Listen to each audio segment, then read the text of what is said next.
যদি কোনো কারণে এসএসসি রেজাল্ট নট ফাউন্ড লেখা ওঠে তাহলে কিন্তু তোমাকে বোর্ডে যোগাযোগ করতে হবে, সংশ্লিষ্ট বোর্ডে যোগাযোগ করতে হবে। সংশ্লিষ্ট বোর্ডে তোমরা কিভাবে যোগাযোগ করবে দেখো, যদি তোমাদের আমি একটু যদি বলি যে তোমরা যে এখান থেকে নির্দেশিকা যে ম্যানুয়ালটা আছে নির্দেশিকা, এই নির্দেশিকাতে যাবে, না হলে এই যে আবেদনে হেল্পলাইন এখানে যদি ক্লিক করো, এই যে এখানে দেখতে পাবে আবেদনে হেল্পলাইনে একদম পুরা ডিটেলস যদি আমি একটু দেখাই যে আবেদনের হেল্পলাইন ডাউনলোড করে নেই।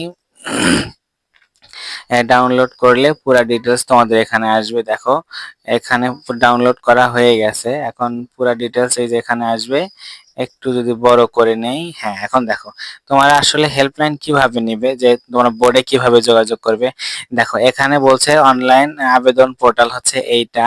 তারপরে তোমাদের যাদের সমস্যা হবে তারা কি করবে, তারা এইভাবে নিচে চলে আসবে। নিচে চলে আসার পর পুরা দেখবে প্রত্যেকটা বোর্ডের হেল্পলাইন দেওয়া আছে। প্রত্যেকটা বোর্ডে কি হেল্পলাইন দেওয়া আছে, যে প্রত্যেকটা বোর্ডে দেখো এখানে প্রত্যেকটা বোর্ডের হেল্পলাইনের কথা বলা আছে, যে আসলে পছন্দসই অনুযায়ী প্রত্যেকটা কাজ করতে হবে। এটা আমরা কোথায় আসছি, দেখো যদি হেল্পলাইনের কথা যদি বলি, এই যে হেল্পলাইন, দেখো স্মার্ট এডমিশন সিস্টেমের হেল্পলাইন।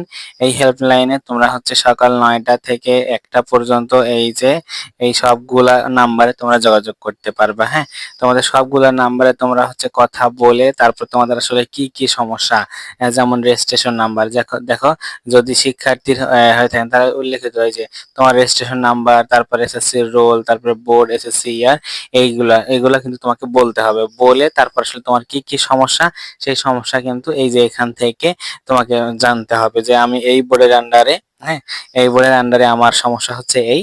তারপর তুমি এই সমস্যার কথা বলবে, যদি কোনো সমস্যা ওনারা যদি ঠিক করে দিতে পারে তাহলে তো ভালোই, এবং যদি না ঠিক করে দিতে পারে তাহলে ওনাদের পরামর্শ অনুযায়ী কি করতে হবে সেটা তুমি করতে পারবে। তবে এই বিষয়টা আমার মতামত অনুযায়ী আমি বলবো তুমি 1-2 বার, ধরো তুমি এক কম্পিউটার থেকে করলে হচ্ছে না, আরেক কম্পিউটার থেকে ট্রাই করবে এবং আবার মোবাইল থেকে ট্রাই করবে, তাহলে দেখা যাবে হতে পারে। এবং একান্তই দেখা যাচ্ছে 3-4 বার 5 বার করার পরে হচ্ছে না, তাহলে তুমি ফোন নাম্বারে কল দিবে, তারপর না হলে বিস্তারিত কমেন্ট এসে কমেন্ট করে যাবে ভাইয়া হয়নি এখন কি করব। তো পরবর্তীতে যে কোনো আপডেট জানতে অবশ্যই সাবস্ক্রাইব করে পাশে থাকা বেল আইকনটি ক্লিক করে রাখবে। এতক্ষণ সাথে থাকার জন্য ধন্যবাদ।